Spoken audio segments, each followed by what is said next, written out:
ভাই, আকাশের অবস্থা দেখছো? কুয়াশায় চারদিক একদম মুড়ে গিয়েছে, কিচ্ছু দেখা যাচ্ছে না। তার উপর হালকা ঝিরিঝিরি বৃষ্টি। তো দেখা যাক এবার এই বাইক একবারে স্টার্ট নেয় কিনা। 3-4 দিন বন্ধ ছিল, তো দেখি।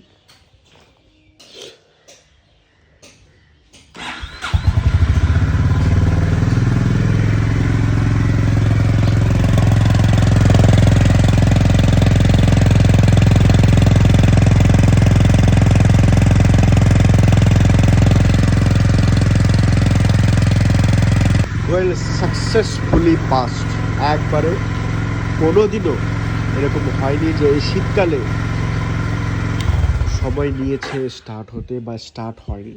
প্রতিদিন বা 3-4 দিন পরেও যখন স্টার্ট নিয়েছি একবারে স্টার্ট হয়ে গেছে গাড়ি।